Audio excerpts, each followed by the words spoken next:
Our session goes and delves into the people who are at the heart of the issues we've been talking about. Coasts and coastal communities are at the front line of both the war against climate change and the fight for the future prosperity of our planet. And the issues facing us, vulnerability to the coastal communities, presents us with a complex challenge. But we also have very clear and tight guidelines. And that's what we are here to look at, because we don't have the luxury of time based on the severity of the challenge. For example, in decarbonization, we are told that we have maybe 15 to 20 years to come up with the changes that we need. And given such time pressure, we need to have both intentional and very deliberate measures put in place. At the same time, we must be able to find the formula that balances the rights of these coastal communities to develop as we find the balance to make the changes that we need. So to help us navigate through this terrain, we have 5 eminent experts, and they have been introduced, so I will not take the time to do it again. And allow me to go straight into the issue by coming to you, Mr. Roberto Danovaro.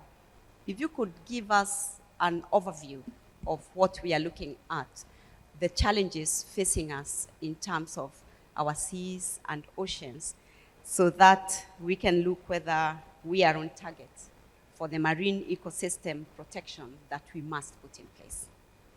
Over to you, sir. Thank you very much for your introduction, moderator. And it's a pleasure to be here, but it's also, I feel there's difficulty in talking about the problems we have, but we shouldn't hide that our seas and oceans, particularly in coastal areas, we're facing multiple problems and multiple stressors, which are related to a change in paradigm from the past, in which we were just facing the problem of chemical pollution, this is in several regions of the world, to a problem in which we are really modifying the function of the entire ecosystems.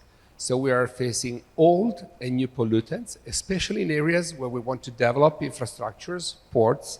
In addition to that, we have to say that we are feeding 1,300,000,000 people through the fisheries. But doing that at all latitudes, almost all, especially also, and including in tropical areas and including areas close to coral reefs, we are damaging the habitats doing so. Then we have a problem of infrastructures with pipelines, sea lines, ports, and whatever. We are obliterating marine habitats. And in the last 40 years, very little has been done. I mean, we have done something in some countries and not much in others. So the point here is that we need to always include a word when we decline the future of the blue economy. And the word we have to include always is sustainable, or better to say, eco-sustainable. So we should do that without compromising ecosystems. And it's not that a request that comes just for scientists, it's not just a request that comes from the need of protecting nature. According to the UN, United Nations are pushing very much on that perspective, Aichi protocols and whatever. But there is another problem which is rising again, which should be considered, is the problem linking ocean health with human health. So the risk is that compromising the function of ecosystems, we do not only compromise the goods and services these ecosystems provide, but we also are at risk for our own health. So think about the spreading of toxic algae. Think about the perspective of contaminated and fecal polluted waters, the problems connected to the eutrophication, the problem connected to the prediction that climate change, rising the sea level, will not just change ecosystems, but also can spread the cholera all over, together with it. So we need to face the problem of ecosystem health along with human health, and we keep that in mind, I think. Wow. Thank you for that very, very detailed overview. Over to you, Mr. Renato Salvatecci. Yes. If you could please tell us, in your view, what the communities along the coastlines expect of us in terms of their development, given all those challenges that we've listened to. Thank you. Thank you. It's working, right? So, thank you very much. You talked about fish, fisheries, and climate change, and that's exactly what I do. Okay? And first, what we need to know here is what are the impacts of climate change in the ocean, and specifically here in the Arabian Sea. We are near to the Arabian Sea, and the Arabian Sea is a tropical ocean that is warming faster than any other tropical ocean. It's warming faster than the Pacific, it's warming faster than the Atlantic Ocean, the tropical part, I mean, okay? Just in general, the oceans all around the world have warmed like 1 degree in the last century, and the Arabian Sea has warmed like 1.2 or 1.4. So it's warming faster than the other tropical oceans. And this is causing an increase in eutrophication. It causes as well a reduction on phytoplankton abundance, that is the base of the marine food web. So less phytoplankton means also less fish. There's an increased number of also the heat waves, increased frequency on heat waves, storms.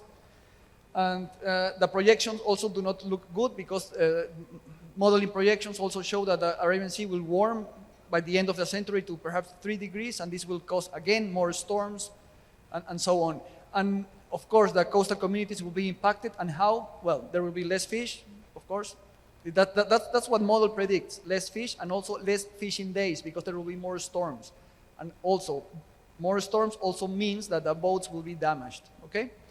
And the future looks bad, but we cannot lose hope, never. So we can always do something against the impacts of climate change. And in terms of development, I always think about nature-based solutions, and it means, you know, mangrove restoration and coral reef restoration as well, because they provide ecosystem services, biodiversity, and also tourism, some more ways to earn money and another type of livelihood for people. Another thing that is important is the education and capacity building of most of stakeholders involved. And also what I think is very important is to try to work on the diversification of livelihoods, because I'm telling you that the number of fishing days will reduce, but the fishers, they need to do something, you know? So that's why we need to think about diversifying the livelihoods. And about the tools to be resilient, just to finish, it's very important to have these early warning systems somehow. Everybody's using cell phones, so we should do this and inform people when a storm is coming, for example. And also what is very important, and it worked for me in Peru many times, is to do workshops with stakeholders. And by stakeholders, I mean from the artisanal fishers, industrial fishers, scientists, and policy makers all together, and try to discuss and understand each other to get these tools to fight against the impacts of climate change. Wow. Thank you so much for all that information. Allow me to come to you, Mr. Mohammed Aslam, coming from a purely coastal nation.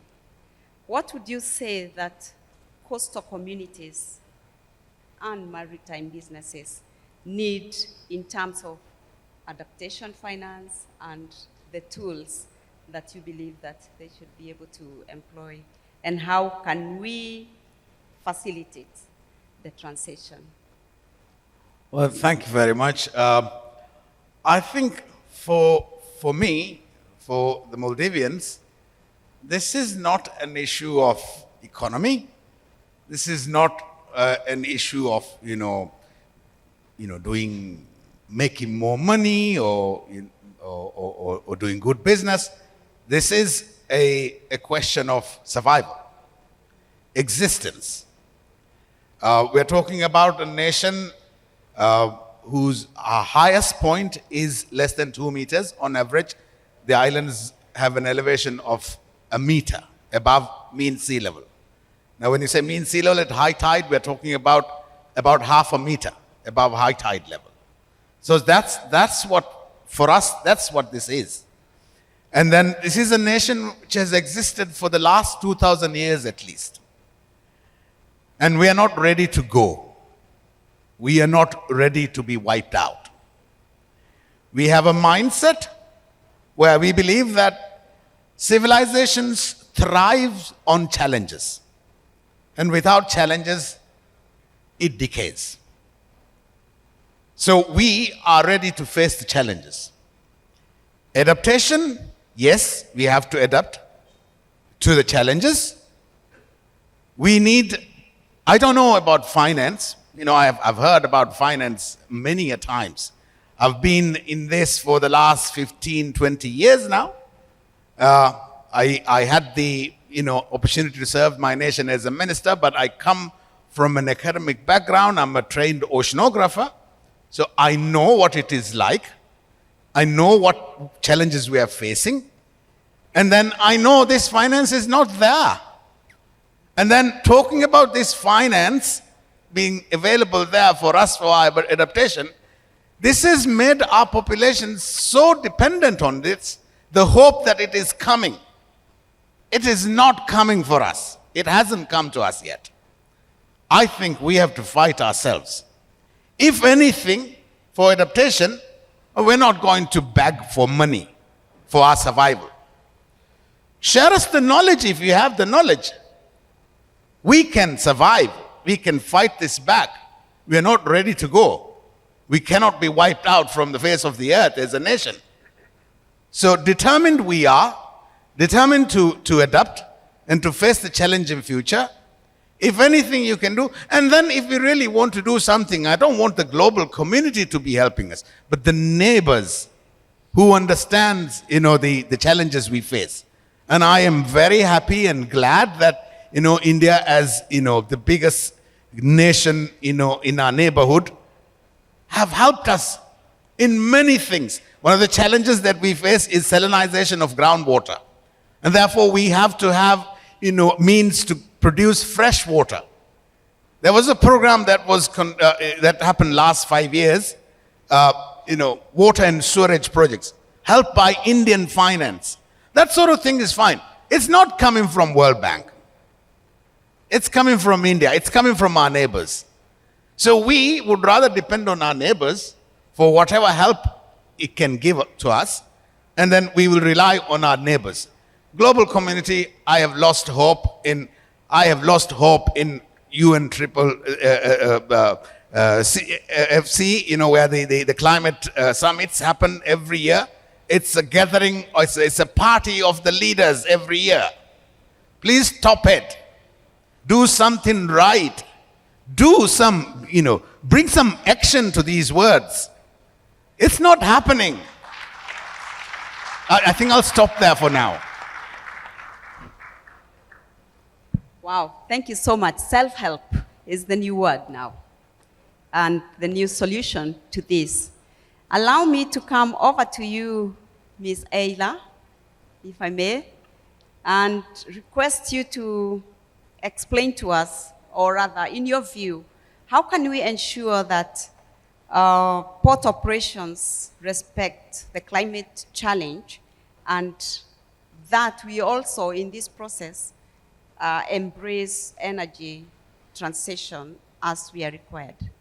Yeah, thank you. Thank you so much for the question. I'm so inspired. I wish I was there, but I'm so inspired to hear what the other panelists had to share and to echo that grave concern that we as business, so we share that concern. So we operate as DP World, we operate in 38 countries with vulnerable coastal regions. And so we understand, in order to maintain even our license to operate and in order to maintain resilience of our operations, we need to be mindful of the climate around us. But climate not in a silo, like climate within an ecosystem whereby, I think one of my colleagues said, people, it needs to be people healthy, it needs to be nature healthy. And so we always say we take a people and nature positive approach to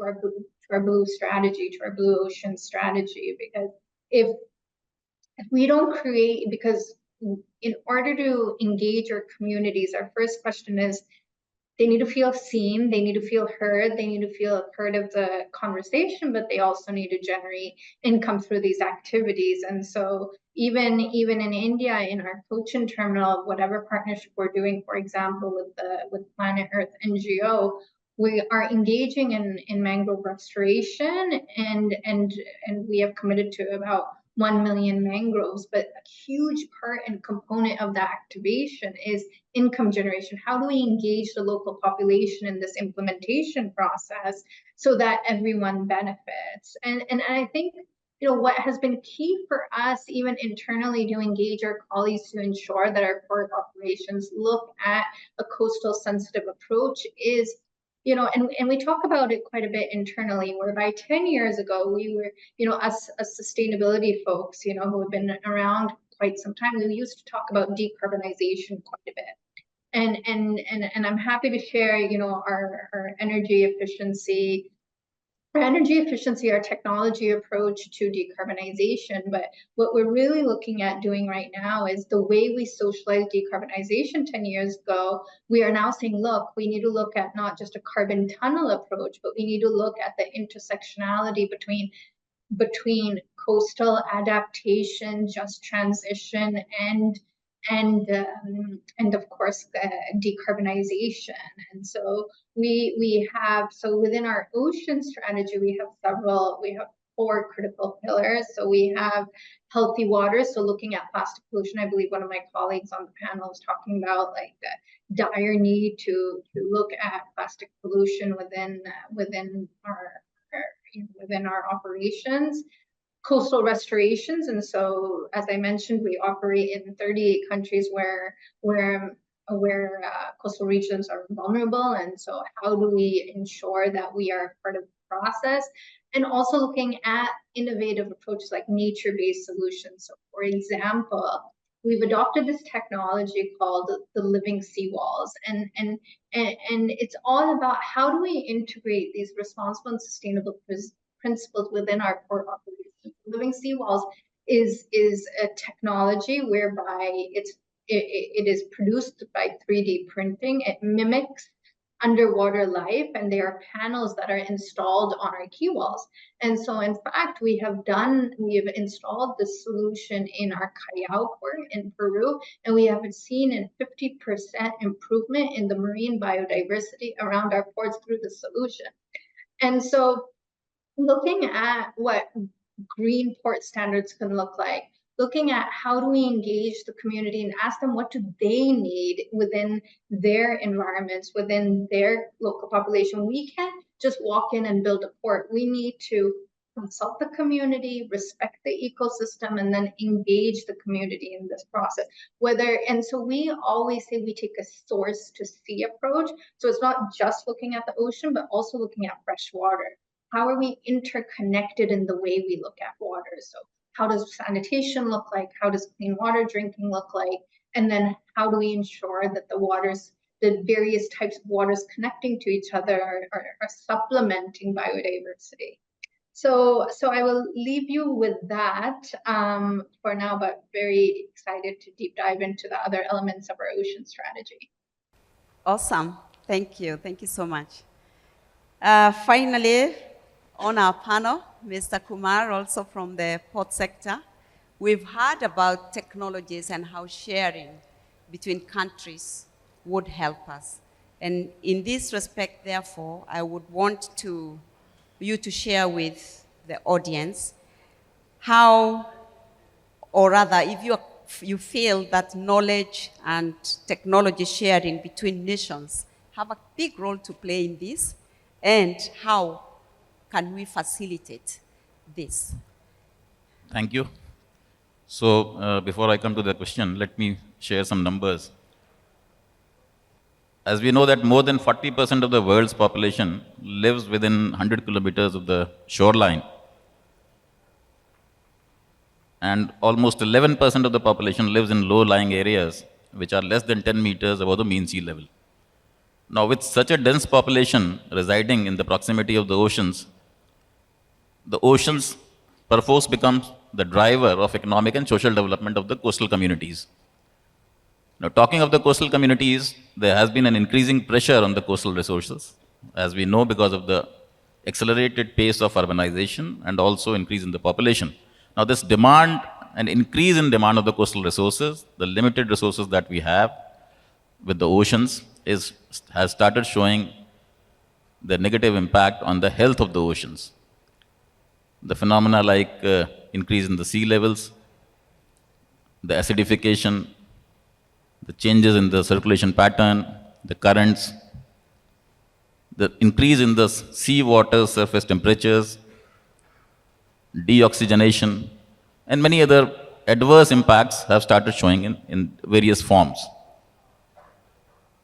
Let me share some more numbers with you. The research on the data which is available, the data which has been captured by the tidal gauges in 1990s to the data which has been captured by the satellite-based systems in the recent times. For a parameter like rise in the seawater level, the average rate of sea level rise from 1901 to 1990 was around 1.24 millimeters per year, which has now gone up to 3.2 millimeters per year since 1995 onwards. Now, the near-term projection and the end of the century model projections indicate that in business as usual scenario, by 2070, the sea level would have risen by almost 0.3 meters, and by 2100, that is by end of the century, it would have risen by somewhere between 0.6 to 1.1 meters. Now, this, you will all appreciate, will lead to permanent submergence, inundation, intrusion of saline water into the fresh water, and will create problems for the coastal communities for the survival.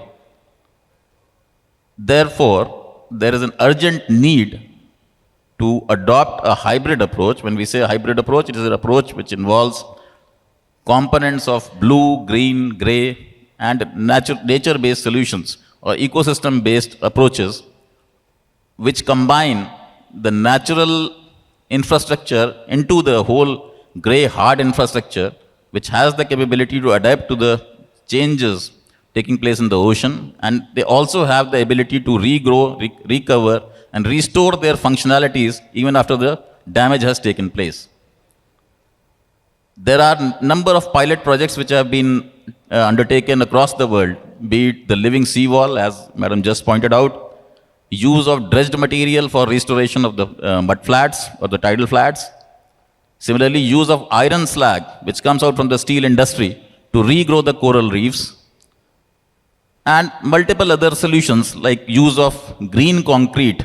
Now, this is another concept which can be used for the ports and the other sectors to increase the sustainability index of the operations of the maritime sector. Decarbonization is another aspect which needs to be tackled because it is one of the basic or the major factors that is leading to the climate change. So,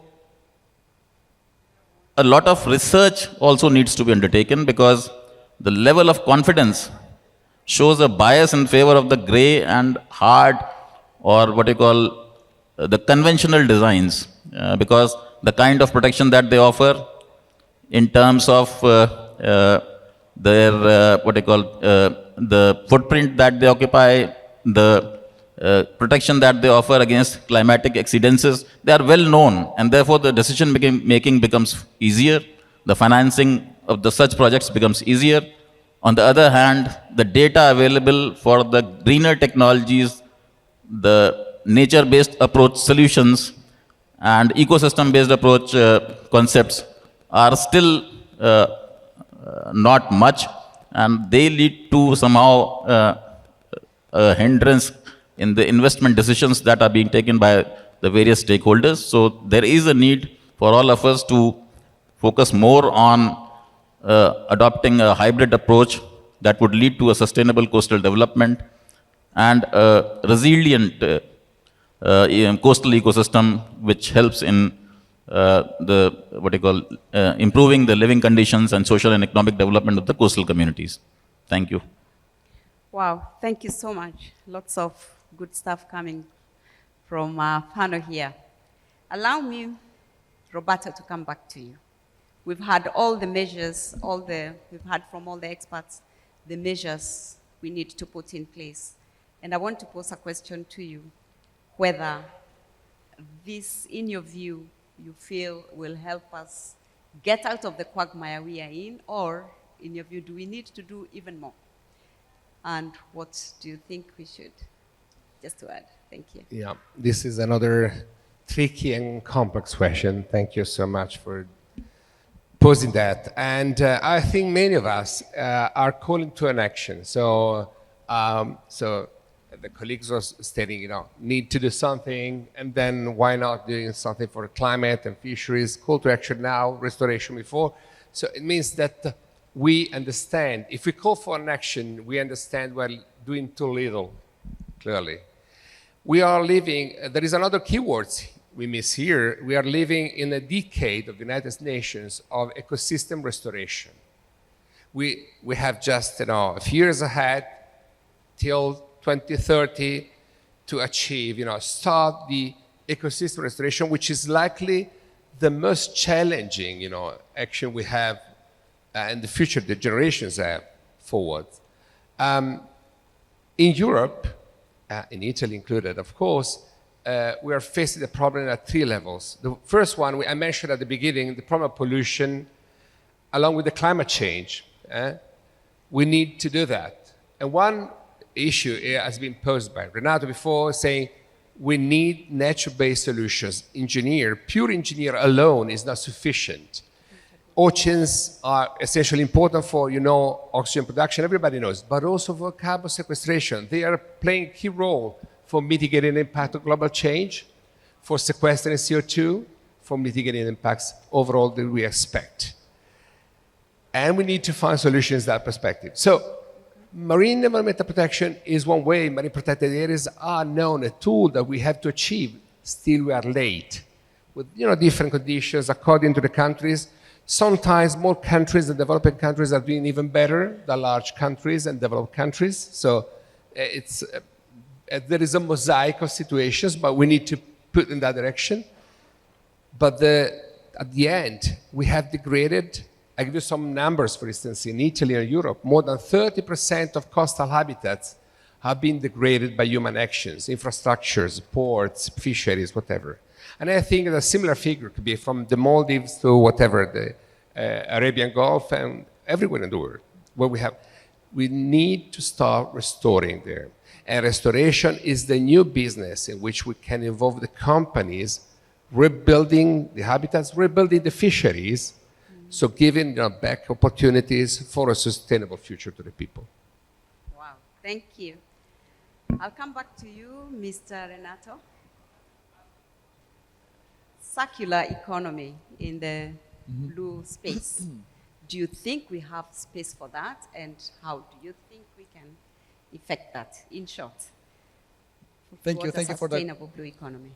Thank you for the question. And I just want to recap what is the blue sector. We have to think always in 3 things. One is economic growth.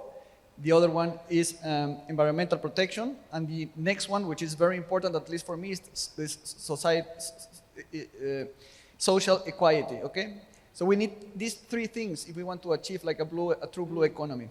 And I always think on fisheries and climate change, and for me the way to go is always doing ecosystem-based management of our marine resources. We need to be sustainable in time, specifically just to maintain a healthy biomass, but also to provide jobs and also to provide food, Fish is super important for livelihoods and fish security. I was Googling yesterday, and in India there are like 3 million fishers. It's amazing the quantity of fishers here in India. The next thing I suggest is also to do like a dialogue. I have been involved in the last very few years in transdisciplinary research, and for me it was like an eye opener. How important is the dialogue with many different stakeholders involved. Again, I repeat, we have to involve fishers from the artisanal sector, from the industrial, from politicians, all of them. And we need to find tools on how we can make a better future. All of us. It's not just like the scientists or the policymakers saying we have to do this and this and that. Because then the population will not receive these things, and they will not do it. And one more thing that I want to mention here, and this is very important for me as well, and it has motivated my career, is about the best use of marine resources. And I already told you I am Peruvian, and I see that Peru and India, we share some similarities. Both countries have like lovely and friendly people. We have good taste. The food is delicious here. We have a big biomass of fishes in front of our coasts, and also another thing we share is that a huge portion, or no, not a huge portion, a portion of our population suffer from malnourishment. And we are not using the fish resources in the best way. For example, in Peru, Peru is the third leading country in terms of fishing, but most of the fish is exported, okay? 80% of the capture in Peru is used to produce fish meal and fish oil, and is exported to Europe and China for aquaculture purposes, for feeding shrimps, for feeding salmon to the northern hemisphere. And in India, it happens that it's something similar. In India, is very famous the Indian oil sardine, and it's most of it, or most than the half, is used to produce fish meal and fish oil and exported. So I always want to encourage people to change paradigms. Instead of preparing fish meal, we have to prepare a meal of fish to give this nutrition-rich fish to our populations and diminish malnourishment in our population, so we can reach this blue sector and reach social equity as well in our countries. Thank you. Wow, thank you so much. In very briefly, so that we can throw it to the audience, maybe you could add to that. Well, I'll try to be as brief as I can, but let's see. I think every challenge that we have, we can overcome this. It's possible. We just have to go back a few years. When pandemic happened, the entire global community was threatened. We were so determined, we were ready to do anything, everything.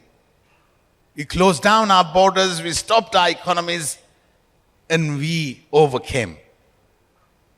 We produced vaccines in record times. It just requires determination. Thank you. It just requires for us to believe in ourselves. Believe in ourselves, we can do it. We know, but knowing is not believing. Knowing is not believing. Start believing, we can do these things. And that's what I want all of us to be doing here. With all these challenges, whether it's be, maritime transport or survival of the nations, we can do this. And then I would reiterate myself and say, if you really want to support us, talk to us, and also involve the communities. The people who live on these islands, they know a lot. Just give them few additional knowledge, and they know how to survive themselves. And I really have to mention this. The panelist from the Ports Authority here, he mentioned that X number of population lives in 100 kilometers. The entire Maldives lives within 100 meters from the coastline. So we live on the coastline. Well, I've been asked to stop. I have a lot to say, but okay, I'll stop there. Thank you so much. Now, our dear audience, we want to hear from you. Maybe you have a question or you have a comment or something that you felt that we didn't mention. Thank you. Someone to assist me? As usual, if you could please introduce yourself and let us know before you let us know your question. Thank you for the conversation. My name is Erkki Parkkinen, and I'm mayor of Salla. I come from the Arctic, north of Finland, above the Arctic Circle, where climate change goes 3-4 times faster than other parts of the world. And we are very concerned about climate change. But my sympathy goes to Maldives.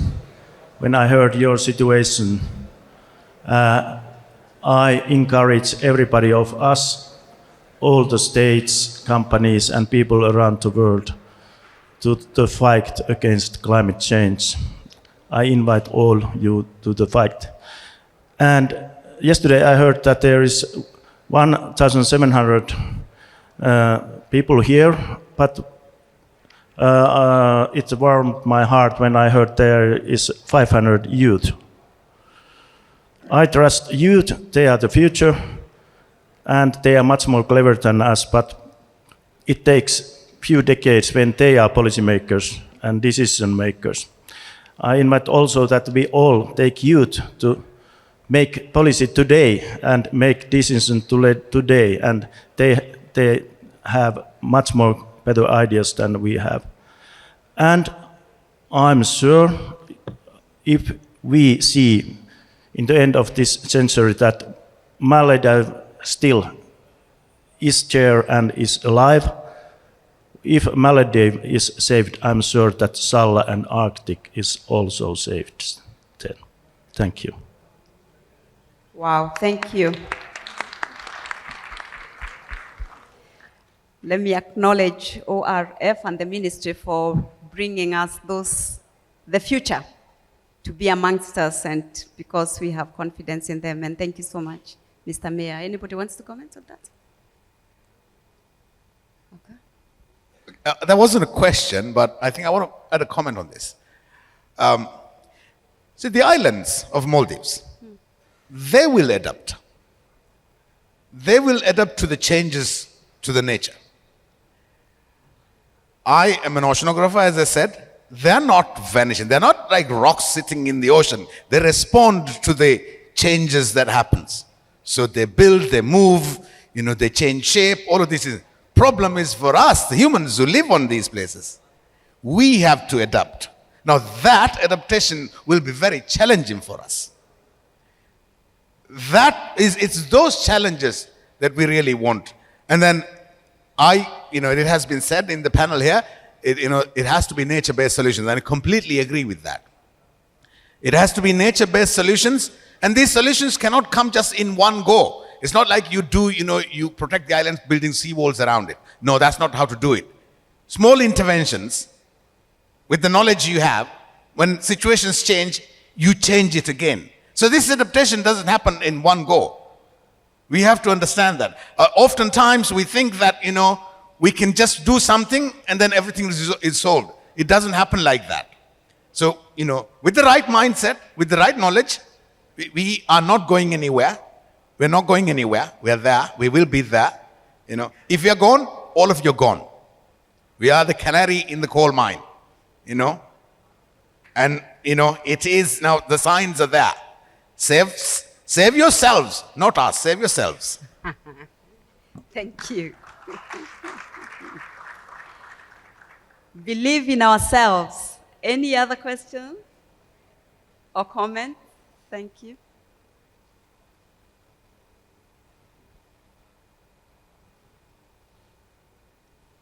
I'm not seeing any comments, Maybe it's been a long day. In which case, therefore, I'm going to ask my panelists each to give them each one opportunity to have the last word. And I think it's right that we begin with Madame Ayla. She's the farthest from us. Hello, thank you. Well, based on what we've just discussed, honestly, I think we're all working in the same direction. So youth is mission critical, engaging the youth, engaging capacity, engaging awareness around these subjects.